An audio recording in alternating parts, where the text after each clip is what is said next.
আত্মভূতানাম যথা ভক্তি মতামিহম। জ্ঞানীগণ সেই সমস্ত লীলা দর্শন পায় যারা ভক্তিমান পুরুষেরা দর্শন করতে পারে।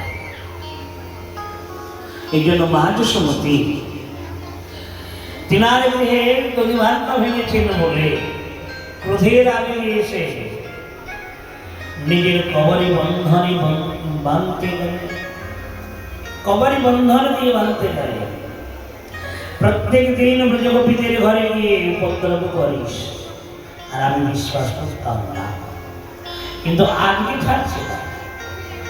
তুমি আজ আমার গৃহে সে কত পুরানো দইয়ের ভাণ্ডকে ভেঙে ফেলেছিস।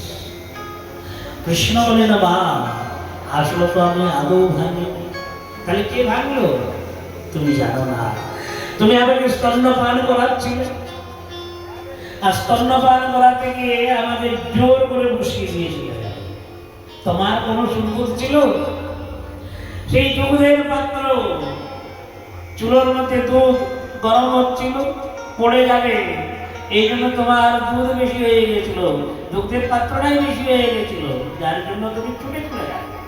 কিন্তু পায়ের মধ্যে যে মোটা মোটা রূপোর খাল উপরে লেগে তো ফুট করে লেগে গেল, তার দিকে তো হচ্ছে। ও আমার পায়ে লেগে ভেঙে গেছে, আর আমার হুশ নেই। এই জন্য গোপীগণ বলে, নিজের গায়ের উপরে কোনো সময় দোষারোপ নেবে না। মা যশোমতী প্রবল ইচ্ছা, আজকে শাসন করতেই হবে। কিন্তু দেখুন, ভগবানকে বন্ধন করা, তিনি যদি কৃপা করে না বন্ধন স্বীকার করেন, বাঁধতে খেয়ে পারবে, দুই অঙ্গুলি কম হয়ে যাচ্ছে। মা যশোমতীর উৎকণ্ঠা, আমি বেঁধে ছাড়বো। তিনি জানেন আমার গোপাল আমি বাঁধতে পারবো না। তিনি তো ঐশ্বর্য ভাবে দেখেননি যে কৃষ্ণ স্বয়ং ভগবান, এটা মনে করেননি আমার গোপালকে আমি বাঁধতে পারবো না, বেঁধে রাখবে। আর শ্রী গোবিন্দ বলেন, আমি মা যশোমতীর বন্ধনে বন্ধন হব। যখন মা যশোমতীর পরিশ্রম দেখলেন, স্বয়ং শীত স্ববন্ধন, যখন সারা গা ঘেমে গেছে, সারা গা ঘেমে গেছে, স্ফীত গাত্রায়া বিস্তস্ত কবর মালত্যা, কবরী বন্ধনের পুষ্পগুলো খুশখুশে পড়ে যাচ্ছে, সারা গা ঘেমে একবারে ঘরবা। সেই সময় শ্রী গোবিন্দ নিজে স্বয়ং বন্ধনা প্রাপ্ত হলেন। সুখদেব মুনি বললেন, হে রাজন, এই যে বন্ধনা প্রাপ্ত হলেন, এটাও এক লীলা অবতার। দেবর্ষি নারদের সাথে অভিষেক, কুবেরের পুত্র নলকুবর মণিগ্রীব, যারা সহস্র দেবাগণগণকে নিয়ে কৈলাসের উপরে সরোবরে জলক্রীড়া করিতেছে, আর দেবর্ষি নারদ সেই পথে যাচ্ছিলেন। তিনাকে দেখে দেবাঙ্গনাগণ নিজ নিজ বস্ত্র পরিধান করছিলেন, বস্ত্র পরিধান করলেন, কিন্তু নলকুবর মণিগ্রীব মোটেই নত হল না, অভিমান মঞ্চে দাঁড়িয়ে থাকল। নারদ বললেন, তোমাদেরও মস্তক নত হলো না? অভিমান মঞ্চে, অহংকার মঞ্চে বসে থাকলে বৃক্ষজনী হয়ে জন্ম। সেই সময় নলকুবর মণিগ্রীব চরণে লুণ্ঠিত হয়ে বললেন, আমাদের উদ্ধার কিসে? যাও, তোমরা অনুতপ্ত হচ্ছ, কান্না করছো।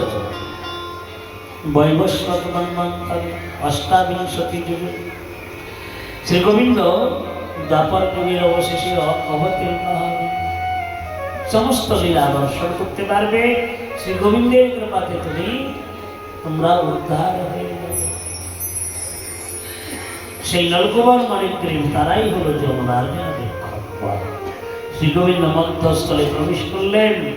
সখারা বলছেন, ভাই কানাই, আমরা পেছনের দিকে টান দিচ্ছি, তুমি সামনের দিকে টানো।